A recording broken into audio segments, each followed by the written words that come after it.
আসসালামু আলাইকুম। Technique easy এডুকেশনের পক্ষ থেকে নবম দশম শ্রেণীর শিক্ষার্থীদের জানাচ্ছি শুভেচ্ছা। আজকের পর্বে চলো আমরা পঞ্চম অধ্যায়ের কিছু ছোট প্রশ্ন নিয়ে তোমাদের সাথে আলোচনা করি। কি বলছে দেখো তো, পরিপাক কি? এখন পরিপাক এই ওয়ার্ডটা কিন্তু আমরা সবাই চিনি, মানে ওয়ার্ডটার সাথে সবাই পরিচিত। এখন কি যখন জিজ্ঞেস করছে এটা সাজায় লিখবো কিভাবে?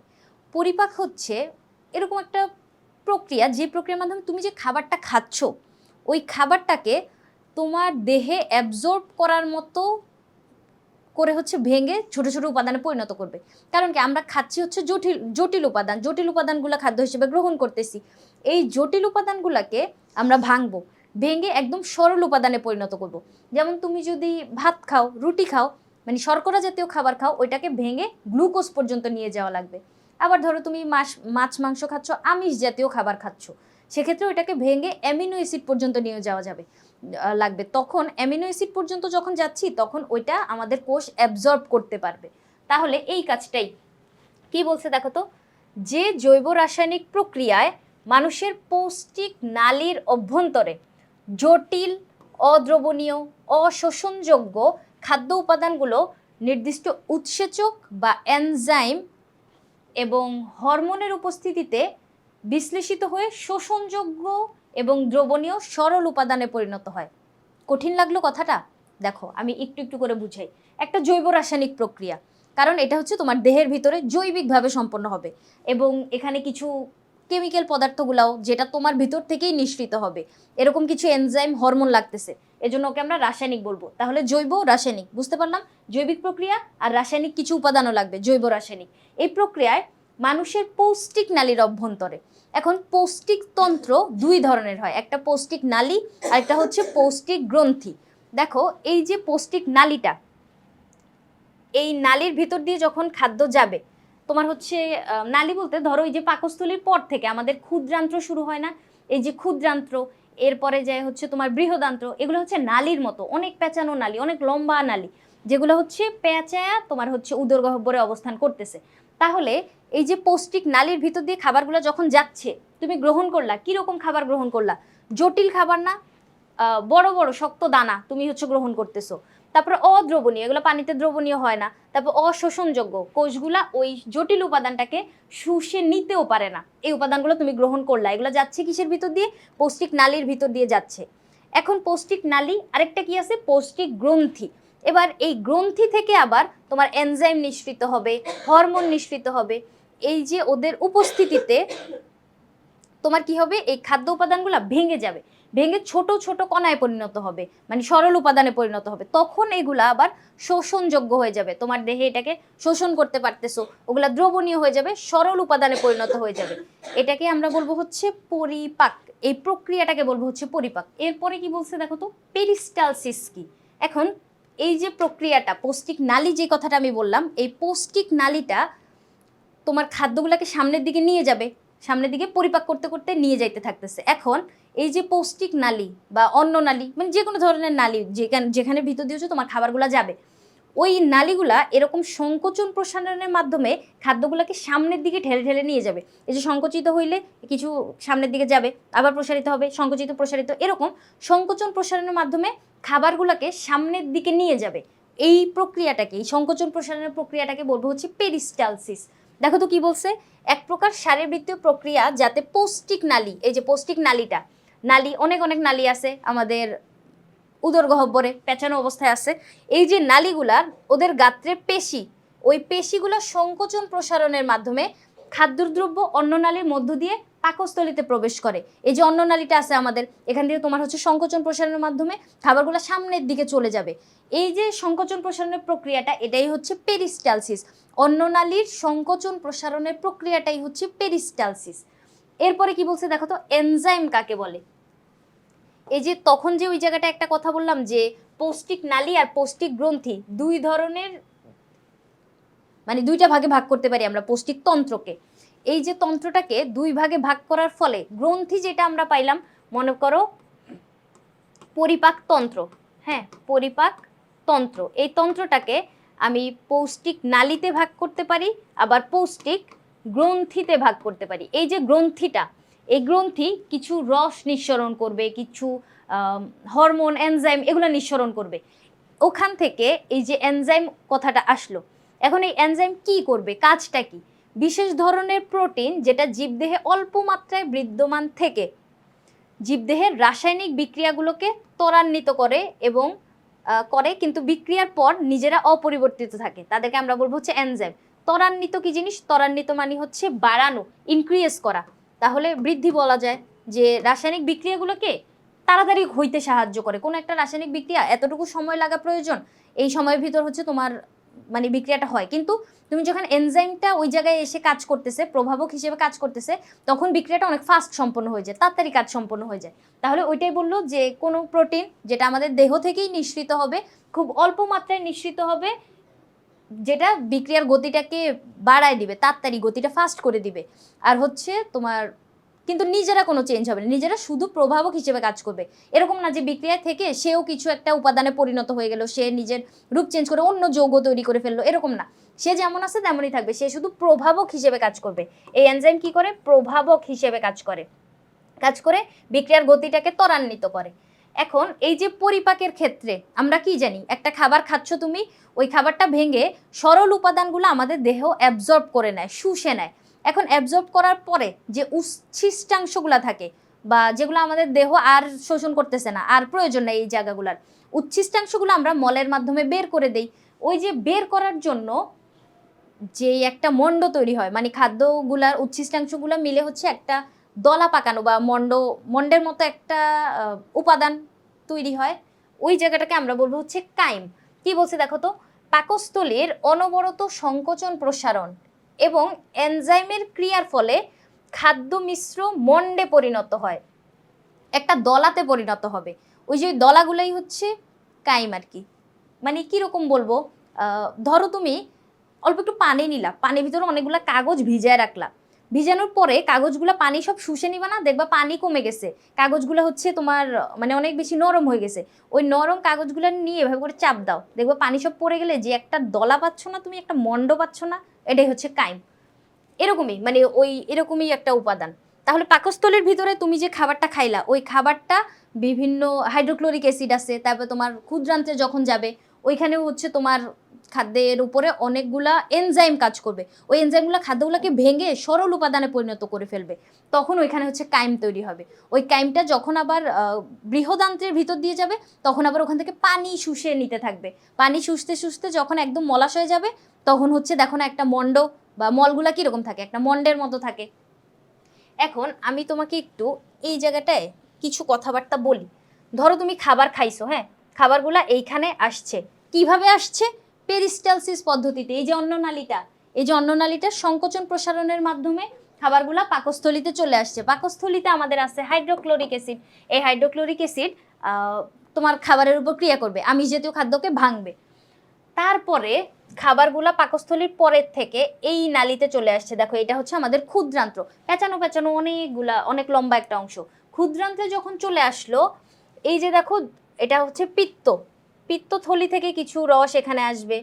এই যে এটা হচ্ছে পাতার মতো যে অংশটা আঁকছি, এটা হচ্ছে অগ্নাশয়, অগ্নাশয় থেকে কিছু রস এখানে আসবে, যকৃত কিছু রস দিবে। সব কিছু মিলে এই যে ক্ষুদ্রান্ত্রের ভিতরে, এই ক্ষুদ্রান্ত্রের ভিতরে হচ্ছে তোমার সবগুলা খাদ্য উপাদান পরিপাক হয়ে যাবে। খাদ্য পরিপাক হওয়ার পরে এখানে হচ্ছে কাইমে পরিণত হবে। কাইমগুলা যখন বৃহদান্ত্রের ভিতর দিয়ে যাবে, তখন এখান থেকে পানি শুষে নেওয়া শুরু হবে। বৃহদান্ত্র শুধুমাত্র পানিগুলাকে শুষে নেয়। শুষে নেওয়ার পরে এই যে দেখো পুরা বৃহদান্ত্র দিয়ে আস্তে আস্তে এখানে শুধুমাত্র তোমার মলগুলা জমা হবে। এই পুরাটা হচ্ছে আমাদের পৌষ্টিক তন্ত্র। দেখো এখানে কি আছে, অনেকগুলা অর্গান আছে, অনেকগুলা অঙ্গ যখন একসাথে একই কাজ করে তাদেরকে আমরা বলি হচ্ছে তন্ত্র। তাহলে ওরা সবাই মিলে কি কাজ করতেছে? খাদ্য পরিপাক করার কাজ করতেছে। তাহলে ওদেরকে আমরা বলবো হচ্ছে পরিপাক তন্ত্র। এখন এই যে নালীগুলার ভিতর দিয়ে যাচ্ছে, এই যে পাকস্থলীর ভিতরে খাবারটা আসলো, এইখানটায় তোমার হচ্ছে বিভিন্ন এনজাইম খরিত হয়। ওই এনজাইমগুলো যে ক্ষরণ করে, এজন্য আমরা ওদেরকে পৌষ্টিক গ্রন্থিও বলতে পারি। এখানে ভিতরে পৌষ্টিক গ্রন্থিও আছে। আবার দেখো নালীর মতো অংশ, অনেক অনেক নালী, এগুলোকে আমরা পৌষ্টিক নালী, পৌষ্টিক নালী আর গ্রন্থি দুইটা মিলেই হচ্ছে তোমার পৌষ্টিক তন্ত্র, পুরা তন্ত্রটা। এবার এইখানে যে কাইম ওয়ার্ডটা বুঝতে আসছিলাম, তাই না? তাহলে কাইম তো আমরা এখানে বুঝতে পারলাম। এবার দেখো ভিলাই কি, ভিলাই জিজ্ঞেস করছে। এখন ভিলাই মানে হচ্ছে তোমার ভাঁজ। আমি যদি এইখানটায় আঁকি, এই যে এই ক্ষুদ্রান্ত্রর ভিতর দিয়ে যে যাচ্ছে খাবারগুলা, ওইখানে প্রাচীরটা আসলে এরকম থাকে, এরকম ছোট ছোট আঙ্গুলের মতো অনেকগুলো ভাঁজ থাকে। এই ভাঁজগুলাকে আমরা বলবো হচ্ছে ভিলাই, আঙ্গুলের মতো অভিক্ষেপ, এগুলাকে বলবো হচ্ছে ভিলাই। এখন এই যে ভিলাইটা, এগুলো খুবই ছোট ছোট থাকে। যদি মাইক্রোভিলাইও বলে, মাইক্রো মানে ছোট্ট, তাহলে মাইক্রোভিলাইও যদি বলে আমরা এই জিনিসটাকে বুঝবো যে তোমার প্রাণীদের যে আবরণী, ওই আবরণীতে বা প্রাণী দেহের ভিতরে দেহের অভ্যন্তরে যেই পৌষ্টিক তন্ত্রগুলো আছে ওইখানের ভিতরে ভাঁজ হইতে পারে, মানে যে কোনো প্রাণীদেহের যে কোনো আবরণীর উপরে আমরা মানে অধিকাংশ ক্ষেত্রেই এরকম ভাঁজ দেখতে পাই। এই ভাঁজগুলোই হচ্ছে তোমার মাইক্রোভিলাই বা শুধু ভিলাই বললেও হবে। তাহলে ভিলাই হচ্ছে ক্ষুদ্রান্ত্রের প্রাচীর, এখানে ক্ষুদ্রান্ত্রের কথা বলছে, ক্ষুদ্রান্ত্রের অন্তঃপ্রাচীর মানে ভিতরের দিকে, বাইরের দিকে না। কিন্তু তোমরা কোরবানি ঈদের সময় দেখতে পাবা গরুর নাড়িভুড়ি যখন যারা পরিষ্কার করে ওখানে দাঁড়ায় একটু দেখো, যে এরকম ঢং করার দরকার নেই যে ইউ ভুড়ি গন্ধ, এরকম করার দরকার নেই। শিখার জন্য একটু দাঁড়াও, তুমি তো পরিষ্কার করতেছো না, তুমি একটু দেখো ওইখানে বাইরের যে নালীগুলা বাইরে থেকে দেখলে হচ্ছে খুবই স্মুথ, কিন্তু ভিতরের দিকে তোমার ভাঁজগুলা থাকে। এই জন্য অন্ত কথাটা বলছে, ভিতরের প্রাচীরে অন্তঃপ্রাচীরে অবস্থিত রক্তজালক সমৃদ্ধ আঙ্গুলের মতো, এই যে দেখো আঙ্গুলের মতো, এই যে আঁকছি আঙ্গুলের মতো না, আঙ্গুলের মতো যে প্রক্ষেপিত অংশগুলা বা যে অভিক্ষেপগুলা, এগুলোই হচ্ছে ভিলাই, খুবই ছোট ছোট থাকে, এজন্য ওদেরকে মাঝে মাঝে মাইক্রোভিলাইও বলা হয়। এবার আত্তীকরণ শক্তি কি? আত্তীকরণ শক্তি হচ্ছে তোমার কোষের অভ্যন্তরে থাকা কোষের নিজস্ব শক্তি, প্রোটোপ্লাজমের নিজস্ব শক্তি। মানে একটা কোষ বেঁচে থাকার জন্য ওর প্রোটোপ্লাজম পানি ধরে রাখবে, প্রোটোপ্লাজম ওর বেঁচে থাকার জন্য প্রয়োজনীয় শক্তিগুলো ধরে রাখবে। ওই যে ওর কোষের নিজস্ব যে শক্তিটা, ওইটাই হচ্ছে আত্তীকরণ শক্তি। আর যদি আরেকটু সুন্দরভাবে লিখতে চাও বা চতুর্থ অধ্যায়ের কনসেপ্টে যদি আমরা যাই, ওখানে আমরা এটিপি এবং NADPH2 এই দুইটাকে একসাথে আত্তীকরণ শক্তি বলি। এই দুইটা এখন কি জিনিস? এই দুইটা দেখে কি তোমাদের ভয় লাগতেছে না? কিন্তু এই দুইটা হচ্ছে একটা শক্তি। এটিপি হচ্ছে অ্যাডিনোসাইন ট্রাইফসফেট, তারপরে NADPH2 হচ্ছে বিজারিত নিকোটিনামাইড অ্যাডিনিন ডাইনিউক্লিওটাইড ফসফেট। এই যে শক্তিগুলা, ওদের দুইজনকেও কিন্তু আমরা একসাথে আত্তীকরণ শক্তি বলতে পারি। এটা মানে উদ্ভিদের যে কনসেপ্টটা ওখানে আমরা জানতে পাই। আর এমনিতেই প্রোটোপ্লাজমের একটা শক্তি, ওইটা হচ্ছে আত্তীকরণ শক্তি, কোষের নিজস্ব শক্তি।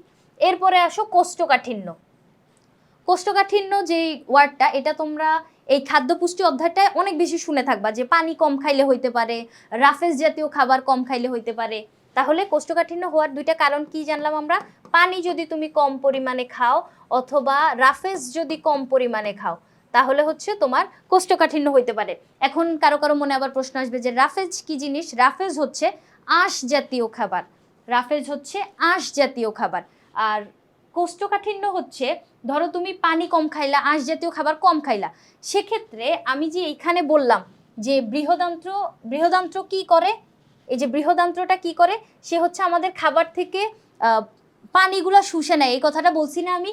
এই যে দেখো পানিগুলাকে শুষে নিচ্ছে।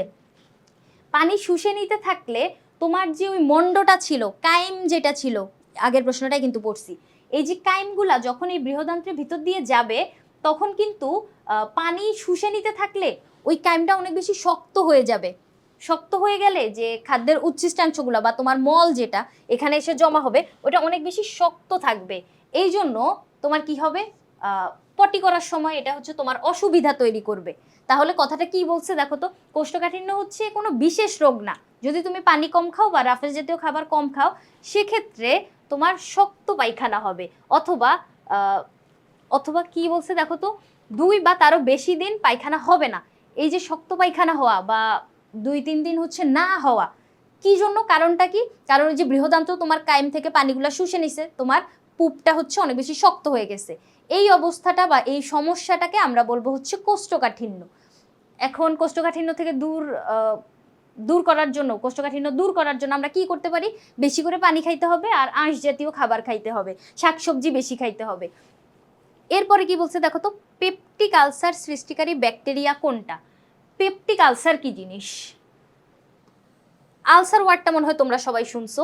পেপটিক আলসার হচ্ছে তোমার আমাদের যে পরিপাক তন্ত্রটা, পুরাটা যেটা আমি বললাম এইখানটায়, পরিপাক তন্ত্রে যে কোনো জায়গায় এই যে দেখো তোমার পাকস্থলীতে ধরো, পাকস্থলী থেকে হাইড্রোক্লোরিক অ্যাসিড নিঃসৃত হচ্ছে, এটা কিন্তু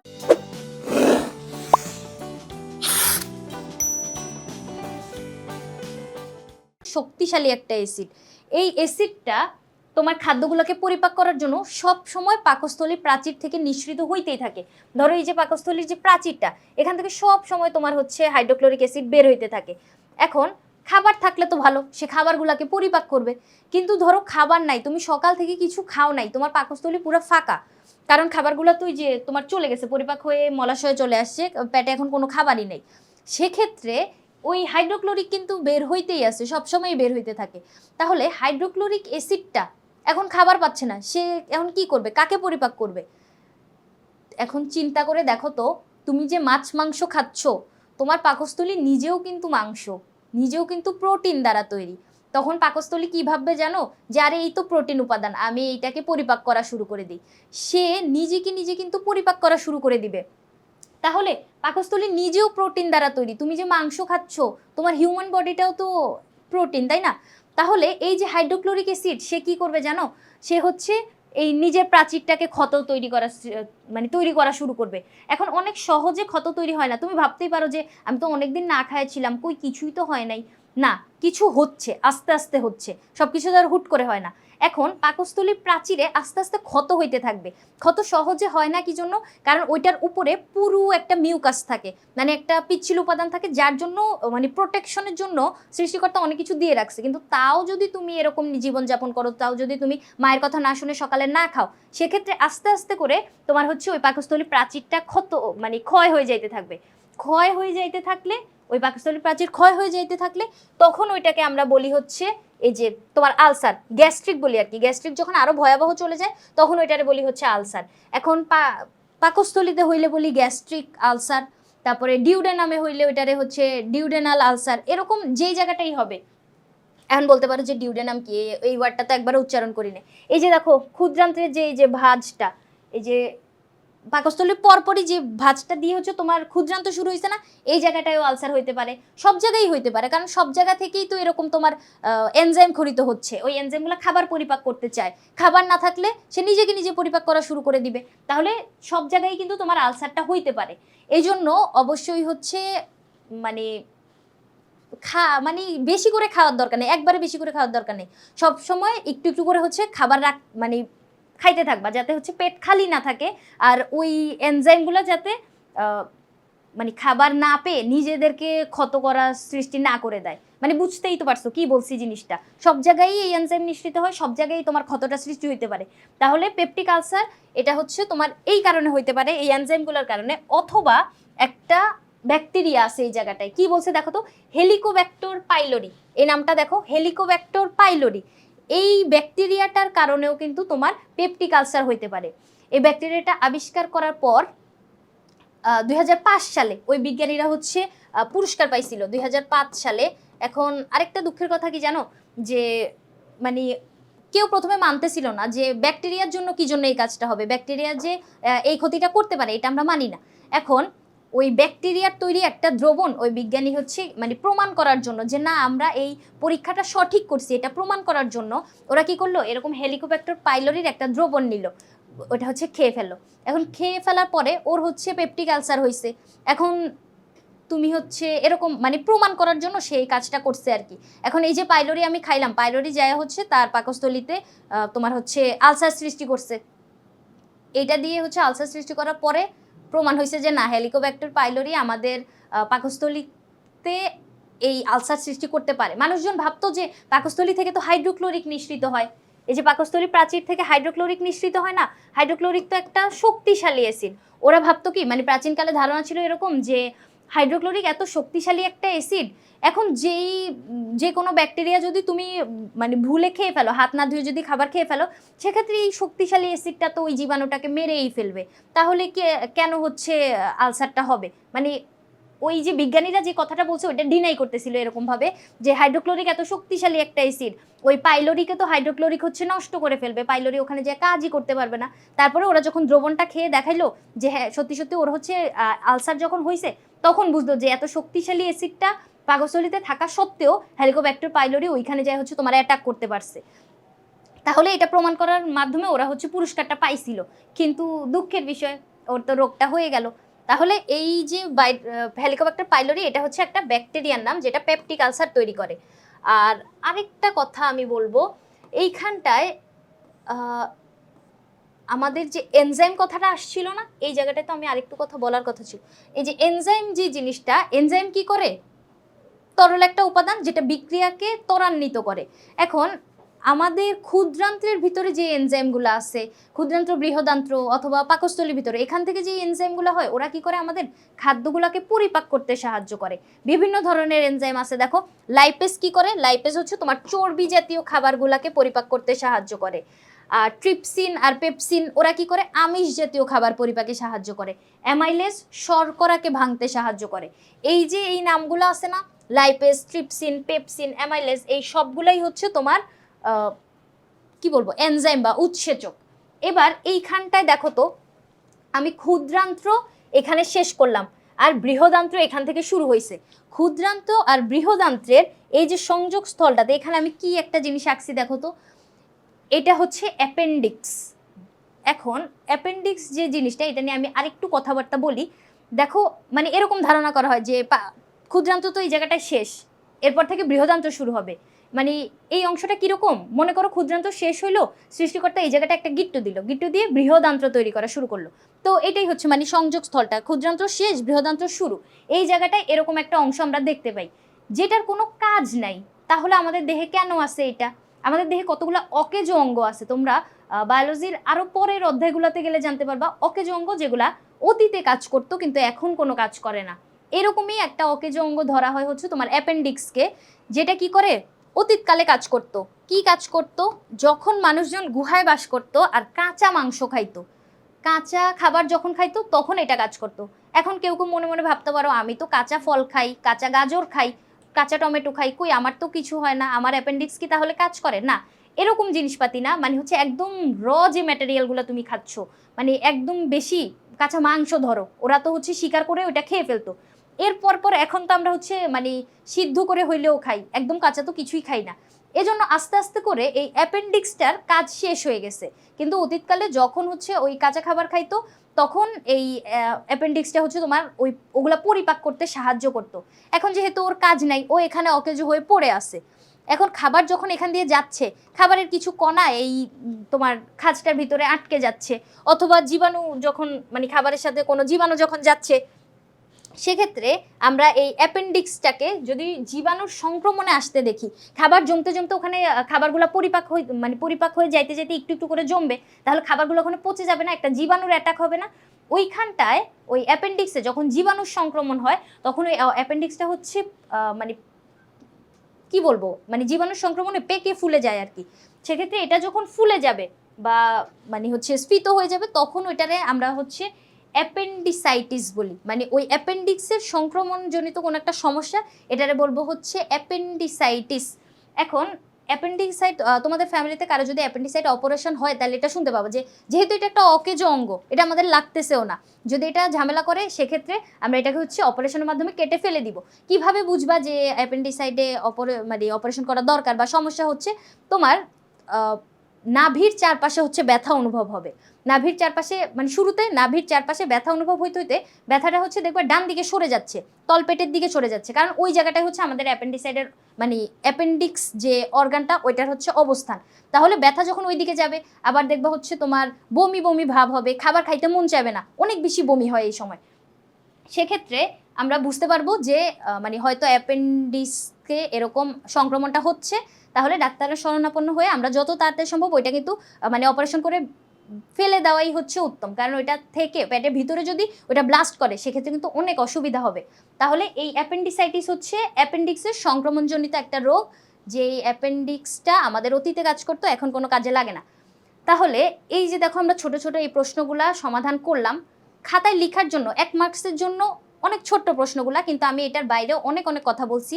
এত কথা বলার কারণ হচ্ছে যাতে তুমি এই কনসেপ্টটা পুরাটা বুঝো, মানে এই কনসেপ্ট নিয়ে যাতে তোমার কিউরিসিটিটা দূর হয়, আমি যাতে মানে অনেক ইনফরমেশন দিয়ে তোমার মাথায় যাতে পড়াটা গাঁথতে পারি। কিন্তু পরীক্ষায় লেখার সময় তুমি শুধু একটা সলিড লাইন বা 1 নম্বরের জন্য একটা লাইন এতটুকুই লিখলেই হবে, কিন্তু বুঝাইতে পারাটা হচ্ছে আমার এখানে উদ্দেশ্য। আশা করি বুঝাইতে পারছি। পরবর্তী পর্ব দেখার আমন্ত্রণ রইল। ধন্যবাদ সবাইকে।